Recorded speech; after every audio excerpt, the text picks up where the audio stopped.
Donc ensuite, je vais vous parler de Mars. C'est une planète beaucoup plus lente que celle dont je viens de parler. Mars ne met que 2 ans pour faire le tour de Zodiac.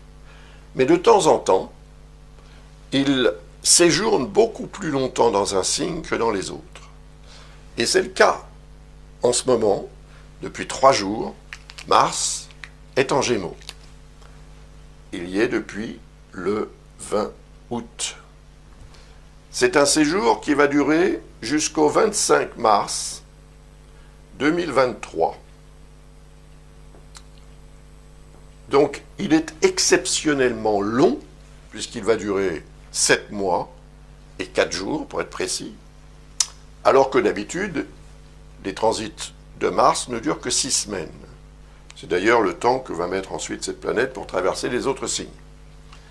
Donc, pendant cette période, il faut savoir que le signe des Gémeaux est en dissonance avec le signe de la Vierge, du point de vue des éléments, bien sûr, toujours. Donc, ça veut dire que l'air des Gémeaux ne se mélange pas forcément de façon, on va dire, constructive avec la Terre. Mettez de l'air avec de la Terre, vous obtenez de la Terre. L'air est invisible et, voilà, impalpable. Mais il existe, évidemment. Donc, Mars va dynamiser quand même l'élément air dans votre vie. Et ce signe des Gémeaux par rapport au vôtre, c'est le 10e. Donc, il est associé, par analogie, à la 10e maison, qui est ce qu'on appelle aussi le milieu du ciel. Il représente le point le plus élevé, le zénith. Et là, il représente aussi les rapports que vous avez avec l'autorité, votre propre autorité, vos projets, vos ambitions, votre statut, votre situation, votre carrière. Donc, votre statut socio-professionnel est représenté par ce secteur d'un thème astral. Et il représente aussi votre potentiel de réussite, ou pas. C'est le sommet. Le sommet que vous cherchez à atteindre de temps en temps, et puis on cherche à atteindre plusieurs sommets dans la vie, évidemment, selon les situations et les circonstances. Mais là, Mars va séjourner 7 mois. Donc, il va avoir un effet très puissant et très profond sur la manière dont vous gérez vos ambitions personnelles, vos rapports avec l'autorité et la hiérarchie, et votre propre autorité sur ceux qui vous entourent. Et cela peut devenir, du fait de cette dissonance, ça peut devenir une source de tension, mais également d'augmentation des responsabilités à assumer à un haut niveau. Il va falloir faire un effort pour gérer. Et d'ores et déjà, aujourd'hui, donc 23 août, Mars est en Gémeaux, il faut commencer à y penser. Sinon, vous allez être certainement dépassé par les événements, comme on dit, et vous aurez du mal à vous adapter. Et cela vous rendra certainement beaucoup moins disponible de façon patiente et agréable à ceux qui vous entourent. Donc cette période pourrait être marquée par des incidents diplomatiques dans les relations avec l'autorité, la hiérarchie, etc. Et puis également, cela peut indiquer une tendance à vouloir aller trop vite, trop loin, trop haut, et avec ses conséquences, évidemment, des risques d'erreur, etc. Donc il faudra faire un effort pour canaliser l'énergie de Mars, pour rester aux commandes de votre véhicule existentiel, sinon vous allez avoir tendance à aller trop vite. Et cela aura un effet plutôt négatif que positif sur la réalisation de vos projets. Donc, si vous contrôlez tout ça, évidemment, l'effet s'inverse, et là, à ce moment-là, vous en tirez des bienfaits considérables, parce que Mars représente aussi, c'est le dieu de la guerre dans la mythologie, donc il représente votre capacité à vous imposer par rapport à ce que vous voulez obtenir, et cela peut devenir une véritable source de réussite si, évidemment, vous canalisez son énergie. Mars est une arme ou un outil. Si vous savez vous servir de l'outil, vous allez faire un travail qui sera beaucoup plus, évidemment, conséquent, et le résultat fantastique par rapport à ce que vous feriez avec un outil de moindre qualité. Mars, c'est un outil de grande qualité, mais il faut savoir s'en servir. Voilà. Ensuite, il va passer en Cancer. Quand il sera en Cancer, du 25 mars jusqu'au 20 mai, là, il sera en harmonie avec votre signe. Puisque le signe du Cancer est un signe d'eau, le vôtre, signe de terre, la terre et l'eau se mélangent de façon, je dirais, constructive. C'est un mélange, le mortier, le ciment, l'argile, etc., qui peut être effectivement très constructif. Le Cancer, c'est aussi le signe de la famille. Donc la famille peut intervenir également. Mars, c'est l'action. Mars représente votre capacité à faire les choses, à agir, à réagir, voilà, pour gérer les situations. Là, on est dans la 11e maison, si vous voulez, parce que c'est le 11e signe à partir du vôtre. Et la 11e maison représente l'environnement social, géographique et humain. L'environnement social, c'est vos amis, c'est vos relations, c'est votre quartier aussi, hein, et la communauté à laquelle vous appartenez éventuellement. Tout cela va être dynamisé par le transit de Mars et parce que vous aurez besoin d'être peut-être davantage sur le terrain pour aider ceux qui vous entourent éventuellement, pour jouer un rôle plus important dans la société, dans la communauté, dans votre environnement social. Socialement, vous serez plus dynamique pendant cette période. Et cela peut aussi indiquer que certaines personnes autour de vous, amis, relations, pourraient jouer un rôle aussi positif pour vous permettre d'avancer et de réaliser quelque chose en fonction de vos projets, de votre situation. Et puis, au niveau familial également, c'est ce que je vous disais tout à l'heure, Mars peut avoir aussi un rôle intéressant à jouer pour gérer des situations en rapport avec l'environnement social, géographique ou humain. Et puis Mars va transiter en Lion à partir du 20 mai jusqu'au 10 juillet. Mars sera en Lion. Mars en Lion, Lion, 12e signe à partir du vôtre. 12e signe, 12e maison. C'est-à-dire que c'est le signe qui précède le vôtre. Ou c'est la maison qui précède l'ascendant. C'est pareil. Eh bien, ce transit de Mars dans ce secteur va ranimer le passé.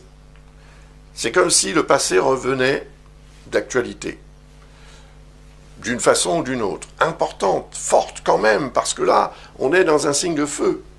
Donc l'énergie de Mars en Lion est puissante. Vous allez avoir besoin, peut-être, de comprendre certaines choses et d'agir ou de réagir par rapport au passé, ou à cause du passé, ou grâce au passé. Tout cela, après, les différences, elles vont se retrouver et se faire dans et par rapport à votre thème natal, personnel, et non pas tout simplement et uniquement par rapport à votre signe. Bien que l'énergie solaire soit l'énergie principale quand même, il y a toutes sortes de choses dans un thème astral. Donc, c'est ce que je vous disais tout à l'heure, si vous souhaitez davantage d'informations à propos de quoi que ce soit, depuis que je vous explique ce qui peut se passer en 2023, n'hésitez pas à visiter le site de l'École Ablas et vous y trouverez les informations pour poser une question ou commander une analyse approfondie. Ce transit de Mars va avoir besoin de réveiller certaines choses parce que ensuite il va passer à travers votre signe. Et ce transit à travers votre signe va durer jusqu'au 27 août. Quand il va transiter votre signe, Mars va vous rendre ou vous transformer un peu en bélier. Mars représente le signe du bélier. Donc il va vous rendre beaucoup plus réactive ou réactif. Cette réactivité peut entraîner des incidents parce que Mars ne représente pas la patience. Mars, si vous voulez, c'est l'accélérateur dans un véhicule. Donc si vous allez trop vite, vous allez commettre des imprudences, automatiquement. Par contre, si vous avez bien préparé, et la période de préparation, c'est celle-ci, la période du 20 mai au 10 juillet, c'est la période de préparation à l'arrivée de Mars dans votre signe. Parce que quand Mars va transiter votre signe, si vous n'êtes pas en adéquation avec ce que cette planète va produire, vous aurez beaucoup de mal à gérer son énergie, tout simplement. Et donc, cela peut avoir tendance à vous précipiter hors des limites raisonnables. Et ce, de façon tout à fait inopinée et imprévisible. Donc, préparez-vous pendant cette période du 20 mai au 10 juillet à l'arrivée de Mars dans votre signe, parce que plus vous serez préparé, plus vous pourrez gérer. Et plus vous pourrez gérer, plus vous en tirerez évidemment des avantages. Et je pense que ce sera favorisé quand même par exemple Jupiter et Uranus, qui seront en harmonie avec votre signe. Donc Mars transitant en Vierge va avoir un effet positif aussi sur Jupiter et Uranus. Ça veut dire que le potentiel de changement que j'évoquais tout à l'heure grâce à cette configuration Jupiter-Uranus peut devenir particulièrement fort entre le 10 juillet et le 27 août et peut effectivement déterminer un grand tournant que votre vie prendra pendant cette période avec des répercussions à beaucoup plus long terme que la fin de ce transit, bien évidemment. Ensuite, Mars va transiter en Balance. Ça va durer jusqu'au 12 octobre. Mars en Balance. Alors, vous voyez, c'est le deuxième signe à partir du vôtre. Il est donc tout naturellement relié à la deuxième maison. La Balance, c'est le signe de l'équilibre, de l'harmonie. Donc, il va falloir travailler sur cette notion d'équilibre et d'harmonie. Et le deuxième signe est relié à la deuxième maison, qui représente les finances, la façon de gérer vos revenus au quotidien, dépenses, recettes. Il va falloir équilibrer. Alors que Mars transitant la maison 2 donne souvent tendance à dépenser de façon impulsive et ensuite éventuellement à le regretter. Voilà, faites preuve de vigilance pendant cette période pour éviter de vous engager dans des situations sur le plan financier, je pense, essentiellement, qui pourraient ensuite devenir une source de contrariété plutôt que de satisfaction. Puis la maison 2, c'est aussi relié à l'alimentation. C'est l'alimentaire, donc le travail que vous faites, par exemple. C'est-à-dire que dans la façon dont vous travaillez, il peut y avoir des moments intenses que vous aurez un petit peu de mal à gérer. Et puis, c'est sur le plan aussi de l'alimentation que ça peut se manifester. Ne faites pas n'importe quoi. Ne mangez pas à n'importe quelle heure. Ne mangez pas n'importe quoi. Faites un effort pour équilibrer votre régime alimentaire parce que ça aura un effet sur le plan physiologique. Vous vous sentirez plus en harmonie avec vous-même et avec le monde qui vous entoure si vous faites attention aussi à ce que vous ingérez parce que votre organisme va réagir aux aliments que vous allez ingérer. Donc, nourrissez-vous avec le maximum de gestion de cette notion d'harmonie et d'équilibre pour que vous soyez vraiment au top, si on peut dire, en termes de capacité d'action et de réaction. Si vous vous sentez bien dans votre corps, vous fonctionnerez beaucoup mieux et vous obtiendrez davantage sur le plan des réalisations au quotidien. Après, c'est en Scorpion que Mars va transiter jusqu'au 24 novembre. Et là, le Scorpion étant un signe d'eau, il crée ce qu'on appelle un sextile avec votre signe. Et donc, cette configuration est porteuse, elle est favorable. Mars transitera le troisième signe à partir du vôtre, qui correspond à la troisième maison, c'est la communication. La communication, les rapports avec ceux qui vous entourent, les relations humaines, la capacité que vous avez aussi à exprimer ce que vous avez besoin d'exprimer, de partager ou d'imposer intellectuellement de préférence parce que la maison 3 représente le mental et ce qu'on en fait. Donc votre mental sera dynamisé. Et le signe du Scorpion, c'est quand même un signe qui représente la profondeur des choses. Donc vous aurez la possibilité, le potentiel d'aller au fond des choses pour expliquer et ou pour comprendre. Et ainsi pour imposer certaines choses grâce à la façon dont vous allez exprimer ce que vous aurez besoin d'exprimer. Et ça peut avoir un effet très intéressant, par exemple, si vous suivez des études, puisque votre cerveau, on peut dire, votre système cérébral, neuronal, sera dynamisé par le transit de Mars. Donc, c'est vrai que vous serez en effervescence, je dirais, sur le plan mental. Et ça peut avoir un effet très positif sur différentes situations et pour vous permettre, en fait, d'obtenir davantage, grâce aussi à la rapidité que vous aurez pour comprendre ce qu'on vous expliquera ou pour expliquer ce que vous aurez besoin que les autres comprennent. Très positif. Vous allez terminer l'année, par contre, sur une note un petit peu plus tendue. Parce que Mars va transiter le signe du Sagittaire jusqu'au 4 janvier 2024. Et le signe du Sagittaire est un signe de feu, tout comme le signe du Lion, tout comme le signe du Bélier.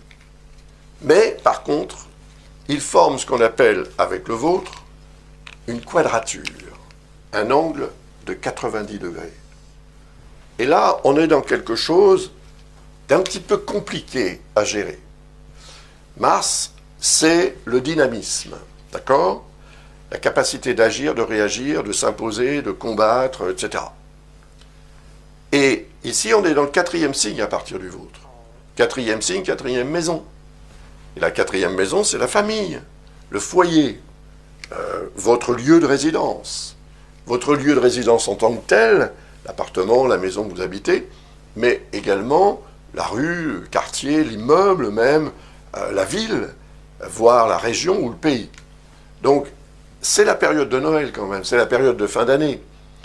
Vous allez être particulièrement active. Vous aurez besoin de faire beaucoup de choses pendant cette période. Vous en aurez besoin. Ce ne sera pas nécessairement une nécessité. Vous en aurez besoin. Physiologiquement besoin. Psychologiquement aussi. Cela risque d'avoir un effet sur les réalisations que vous seriez en droit d'attendre pendant cette période. La période est importante, on fait beaucoup plus de choses pendant cette période, on fait des courses, on fait tout un tas de projets, on organise. Et donc, il va falloir que vous fassiez un effort pour canaliser cette énergie que vous ressentirez en vous et qui va vous propulser, mais parfois un peu trop vite, pour que vous puissiez vraiment gérer et contrôler là où vous devrez vous rendre ou ce que vous devrez faire. Ce qui veut dire que cela peut augmenter le risque d'incidents divers, voire même d'accidents. Les accidents domestiques, ça arrive. Les accidents à la maison ou dans l'environnement proche, ça arrive. Et ça arrive de façon très rapide. Donc, vigilance pendant cette période, prudence aussi, pour éviter ces incidents, évidemment. C'est tout naturel. Mais c'est beaucoup plus facile à dire qu'à faire. Et vous allez vous rendre compte, très probablement pendant cette période, que, contrairement peut-être à l'année dernière, vous êtes beaucoup plus sollicité et donc beaucoup plus occupé, préoccupé, et peut-être que cela va induire une tendance à l'impatience qui peut aussi alimenter certains troubles relationnels, même avec les membres de votre famille, des tensions, des choses comme ça, ou des incidents qui pourraient concerner l'environnement familial avec des répercussions dans votre propre existence pour gérer ce qui se produira. Donc, une fin d'année sur les chapeaux de roue, comme on dit, avec effectivement beaucoup de choses à faire, mais voilà, le tout est de vous préparer à cela pour que tout soit géré au mieux. Parce que si c'est le cas, vous serez certes très occupé, mais ça se passera bien. C'est la différence. Après, et pour terminer cette analyse, je voudrais vous parler de Vénus. Cette planète va transiter votre signe, comme elle le fait tous les ans. Ça dure en général 3 semaines environ. Donc ça va commencer le 9 octobre et ça va se terminer le 8 novembre. Donc vous voyez là, ça fait presque un mois pour Vénus. Vénus qui va donc avoir un effet très intéressant. Parce que à chaque fois que Vénus transite le signe d'une personne, ça augmente son charisme, son magnétisme, son charme. Ça rend la personne plus agréable. Ça augmente le facteur chance aussi, ce qui n'est pas négligeable. Et ça donne comme ça quelques opportunités. Et cela aussi, à mon avis, induit une sorte de meilleure appréciation de l'existence, de la vie en général. Donc, en fait, ça rend aussi la vie plus facile.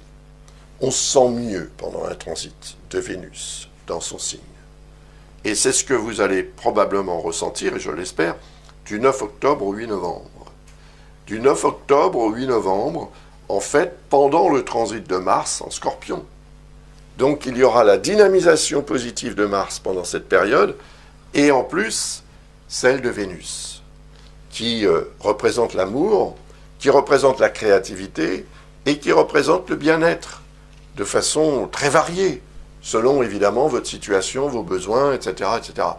Si vous avez des démarches importantes à faire, des faveurs même à demander, eh bien, profitez de cette période pour le faire, notez-la dans votre agenda, 9 octobre, 8 novembre, ce sera une période à choisir pour traiter ou essayer de gérer ou de résoudre ce qui peut par ailleurs être un petit peu compliqué. Ce sera plus facile pour vous de gérer le compliqué que pendant d'autres périodes de transit de Vénus autour du zodiaque.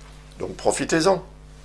Et ainsi, en fait, vous favoriserez aussi une réussite pendant cette période qui peut avoir une influence positive sur celle-ci, la dernière période de l'année, comme on l'a vu tout à l'heure, qui peut être quand même très tendue. Si vous avez obtenu de belles satisfactions entre le 9 octobre et le 8 novembre, il est clair que ce sera plus simple pour vous entre le 24 novembre et le 4 janvier de l'année suivante, 2024, voilà, pour en tirer quelque chose de positif plutôt que le contraire. Avant de vous quitter, je voudrais quand même vous rappeler 3 ouvrages qui pourraient vous intéresser. Le premier, c'est le cours d'astrologie que vous devez connaître parce que j'en parle assez souvent. Il donne accès quand même à 16 vidéos de soutien que vous pouvez évidemment visionner en même temps que vous lisez le livre pour apprendre comment analyser un thème astral. Et puis il y a le livre sur les transits planétaires, c'est ce que j'utilise ici, la notion de transit planétaire autour du zodiaque, mais pas seulement par rapport au signe d'une personne, par rapport au thème tout entier. Là, ce livre vous donne aussi accès à une promotion actuellement, une réponse gratuite à une question que vous auriez à poser, quel que soit le sujet. Avec certaines limites quand même au niveau des sujets, si le sujet est un petit peu trop délicat, je vous en préviendrai. Après, il y a aussi le livre sur l'astrologie karmique, si le karma vous intéresse, les vies antérieures, etc., et leurs répercussions sur la vie actuelle, qui n'est que la préparation à la vie future, il ne faut pas l'oublier, eh bien, ce livre aussi peut vous intéresser vraiment, et ensuite vous donner également accès à une réponse gratuite à une question de votre choix, de préférence une question à traiter en astrologie karmique. Voilà, j'ai terminé, je vous remercie, je vous souhaite, avec beaucoup d'avance quand même, je vous rappelle que nous sommes aujourd'hui le 23 août 2022, je vous souhaite une très belle année 2023. Au revoir.